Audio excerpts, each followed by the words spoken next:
we're making a pumpkin pie, and to do that we need to begin with the crust. So first off, dry ingredients. We've got flour, of which we need 1 1/4 cups. So cut those in, flour, and we level it off with a knife. That goes in, and then our 1/4 cup. That too. Right. Now that we've made a mess, we need salt, a liberal pinch of that, and baking powder. Not baking soda, but baking powder. And I believe we need 1/8 of a teaspoon, so we've got a 1/4 teaspoon here. We'll just sort of try and approximate that. There we go. Right. That's the dry ingredients done. Quite simple. And so we'll just sort of mix them up a bit so they're all homogeneous. Right, so that I can set off to the side. Now, we will need butter, quite a lot of it, so I've got some unsalted butter here. I've marked off 8 tablespoons and I'm just going to cut it.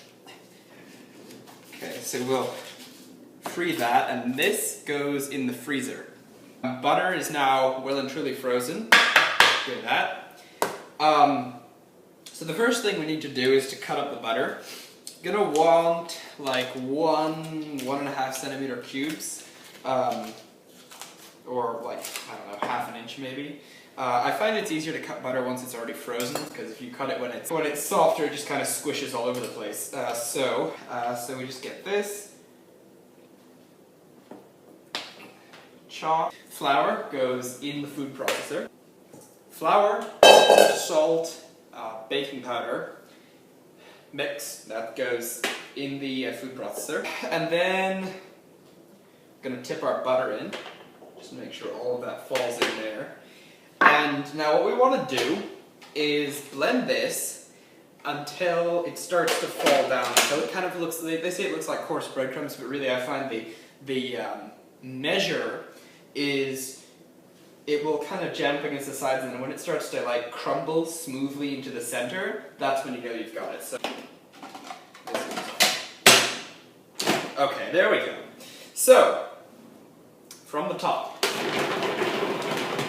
give that a pulse, keep going, keep going. Now it's okay if you have some larger chunks of butter, that just makes it sort of flakier.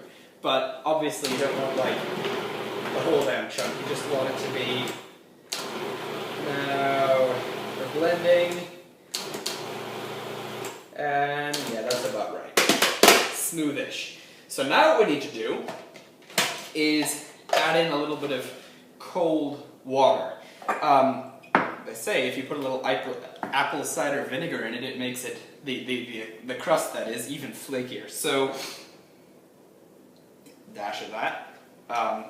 Goodness knows what it'll do, but anyways, that gets dribbled around there. So the salient point is here, you want to put enough in to make it come together. So we're just going to put it on and dribble a little bit. A little bit more. So it's starting to come together, you can see it's kind of clumping, but we want a little bit more than that. And just a dash more. Okay, now you see it's forming quite considerable clumps. So yeah, you see it's like clumping together and sort of, you know, sticky in texture, if you like.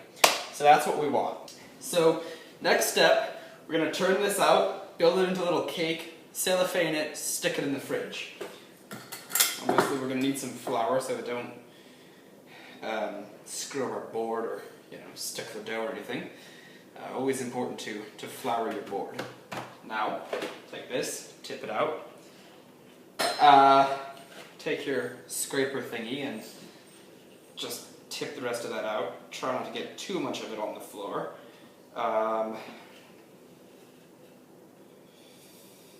Yeah, bit stringy. And there's some, you see, there's some butter wedged in here, and it's not entirely homogeneous, but flour your hands slightly. This comes into kind of a cake. It's quite soft at the moment, but anyways, now we're going to transfer the cellophane up, over, and just generally try and make it an airtight seal. Give it a little bit of squeeze, and this goes in the fridge. Meanwhile, we'll make the filling.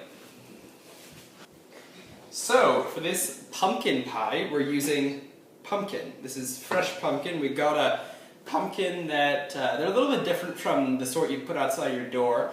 They're called sweet pumpkins or pumpkin pie pumpkins. What do you know? And you just, open it up, slice it in half, scoop out all the seeds. We actually toasted those out, they're pretty good. And cut it into chunks. You can store it in your refrigerator, they'll keep for quite a while. So we've got some chunks here. I've got like 5 medium-sized chunks. Medium-sized chunk is 143 grams. And we've got 5 of them varying sizes, but they probably average out. What we've got to do now is get rid of this sort of stringy residue in the middle, in the inside of the pumpkin. So just take a knife, sharp knife, kind of scrape at it. Okay, the stringy goop has magically vanished. I've got this piece here. I'm going to cut it in half. Slightly bigger piece here. We can just sort of leave that. This one, again, half, and so on. So obviously the smaller the pieces are, the faster they'll cook. Half that again.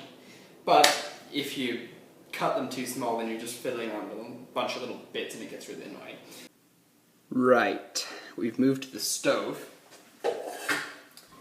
Okay, pumpkin, pot, quite a big one. So this goes in here. Water, this is I think 1 3/4 liters. That goes on there. I've preheated in a kettle. Full gas. And we'll stick a top on there. We will talk about when they're ready and how to tell in a minute. Okay, so now it's time to talk about the spices we're going to put in the pie. Spices and sugar. Now, pumpkin on its own has a certain flavor to it, but the classic pumpkin pie obviously has much more. So, first off, we need to sweeten it. Even though it is a sweet pumpkin, we're going to use something called jaggery. It's like really, really unrefined cane sugar. You can find it in Indian grocery stores. It adds a certain depth of flavor that I think brown sugar and obviously caster sugar don't have. You can use brown sugar if you've got that lying around, but I would recommend trying to find this. It's good, and it's good for other stuff as well. Anyways, I've got a scoop here. I think it's an ice cream scoop, but whatever. So we're going to go 1, 2, that was a half, 3, a little bit more. That should be about good. Obviously we need cinnamon. This is just ground cinnamon. You could use fresh sticks, but I've got this on hand, so quite a bit of that, because it is a pumpkin pie and we need cinnamon. It's about that much, I guess. That's in there. We spill a little bit, but whatever. Allspice. Now we need less of this. It's quite strong and you can screw stuff up, so just a dab of that. That goes in there. This is something called Chicago Old Town Spiced Sugar. It comes from a place called the Spice House near where I live. It isn't really anything special, but it's got vanilla pod and cardamom in it, and I don't have that in the spice cabinet, so a bit of this may help us out. A bit of that. It would be incomplete without salt. Sounds weird, salt and sweet thing, but still, salt in, and that will make all the difference for the flavor. And lastly, a little bit of unsweetened cocoa. Not enough that you can tell if you're eating it, but it does, again, add a certain depth of flavor. There we go. Right. Give that a twiddle. Again, just mix it up properly. Now, before we stick this in the pie, it is advisable to check the balance of flavors because, you know, you can't really change it once it's already baked. So take a bit of that there, and I think we need more cinnamon, frankly. Whatever, anyways, in with that, and I don't know, dash more allspice as well. That is the spice component done. So we're going to set that aside and move on to the custard. So here goes the custard. This is what allows the filling of the pie to set and become all silky and glorious. So eggs. These are large eggs, but not extra large eggs. Just make sure they're not cracked. I'm going to wash them. Alright, here are eggs all washed. Gordon Ramsay, thank you. I'm going to try and crack them with one hand. I'm not sure if this will work, but anyways. Okay, that worked.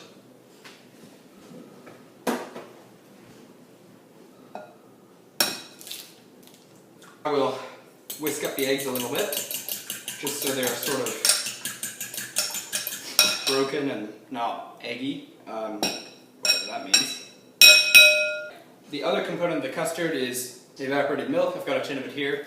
We need about 3/4 of a cup of evaporated milk.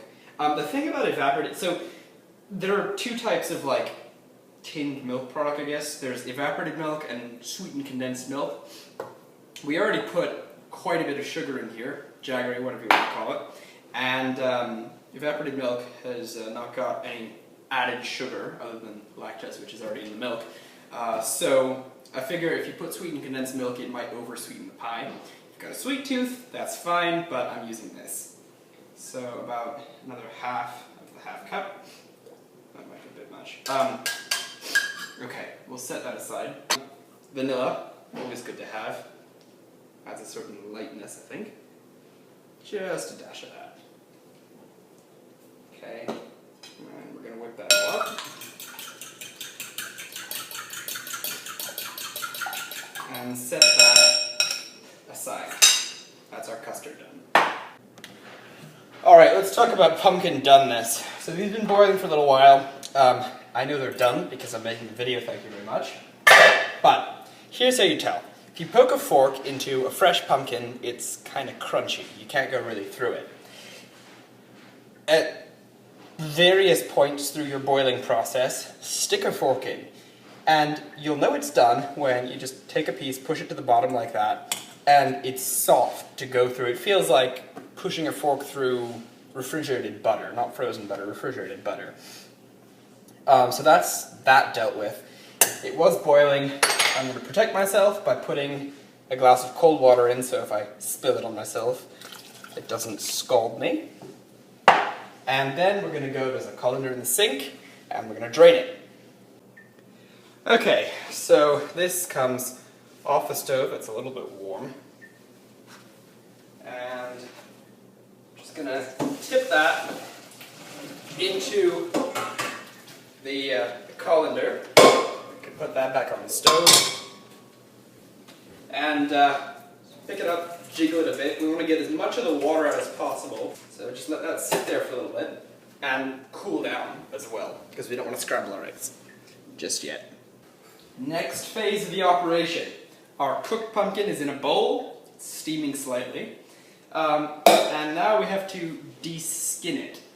I've got a knife and fork. I'm not going to eat it just yet, that comes later.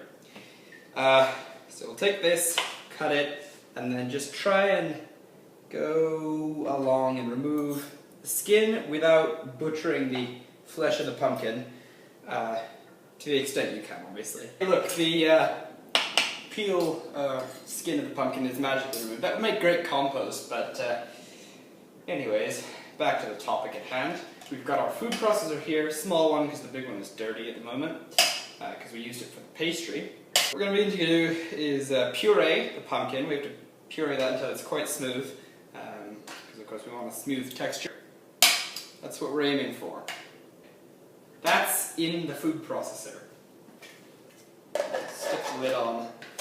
Okay. It takes quite a bit of time, partly because this is such a tiny food processor, but also because there's a lot of pumpkin. You have to kind of cycle it through and make sure it's all smooth. a small stiff spatula and just go at it. Okay, stop, push it down, and mash it up a bit if you want. Back at it.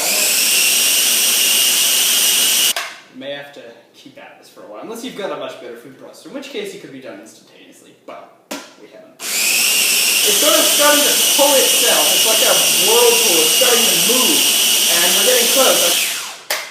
Okay, lovely. Look at that. It looks almost like applesauce, except more orange.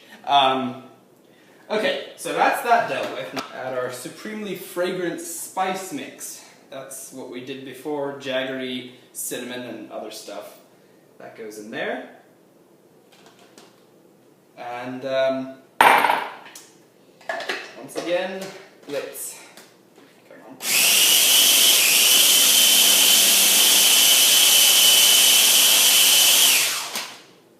Right, that's got some proper colour now. Brownish because of all the jaggery and cinnamon. Just give this one more little pulse here. Okay, that is officially mixed. Now, here's our custard. Just stir that up. And this goes in.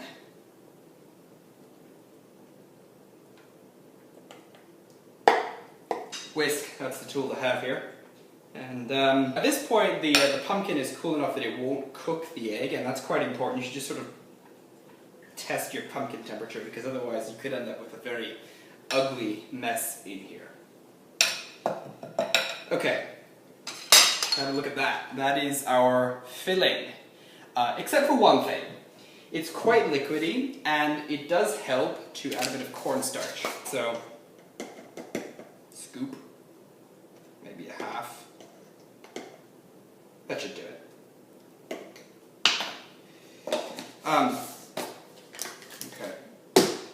And once again we'll whisk that. Gotta scrape down the sides so you don't get chunks of stuff sticking everywhere. And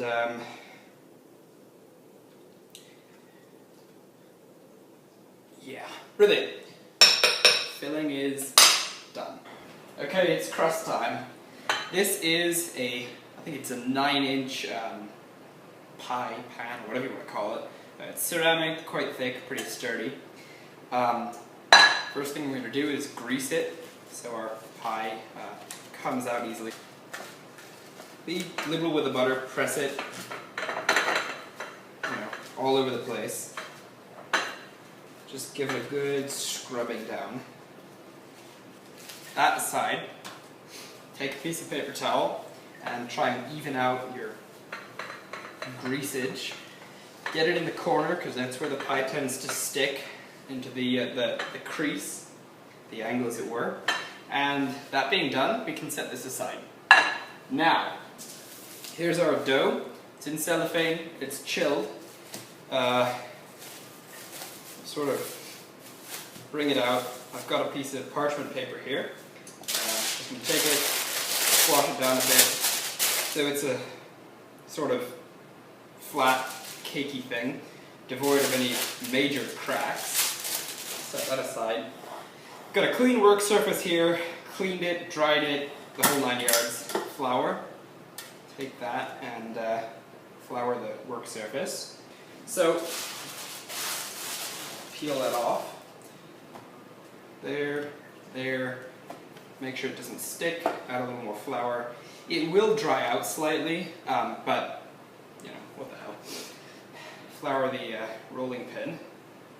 It's important to flour everything because otherwise stuff sticks, and when stuff sticks people get really irritated, including me. And roll the dough out. Now, you were here, you could see there's some big splotches of butter in there. And we like that. That makes it nice and flaky and pleasant to eat. Alright, this should be about good. Thankfully, it's not sticking to the surface. Last time I did this, that did happen. So, Jamie Oliver trick here. Take the rolling pin, roll the thing up. And then take the pan, and there we go, and unroll it. Wonderful, wonderful. Press that down, and let's see here. Yeah, that is just about perfect. Here's our unbaked crust. Here's our gorgeous filling, and we have to combine the two. So that goes in. It will puff up slightly, so it doesn't really matter that it's sort of below there because it will puff up. Take a spatula and get all of that goodness in there. Let's take a minute to talk about cooking temperatures and times. I have now the oven set to, I don't know if you can see that, 400 degrees Fahrenheit or 205 degrees Celsius. We're going to cook the pie at this temperature for 15 minutes and then drop it to 350 Fahrenheit or 175 Celsius and cook it for a further 45 minutes. If it hasn't set by then, keep cooking it until you can stick a pick or knife in it and it comes out clean. Look at that, that's before it's baked, you'll see it after it's baked.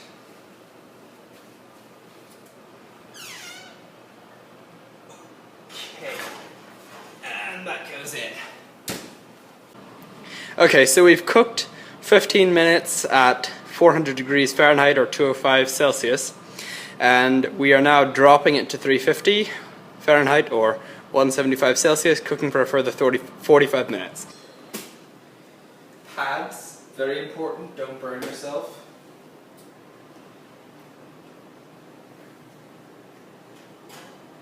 Okay, have a look at that sucker. That is beautiful.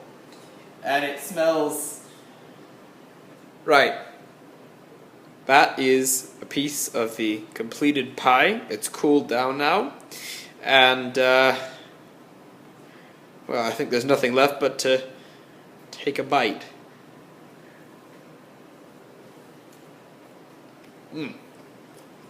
That is properly good right there. The filling is sort of silky and not too dense, not too foamy. The crust is flaky, melts in your mouth, buttery, everything you want in a pie. Thanks for watching.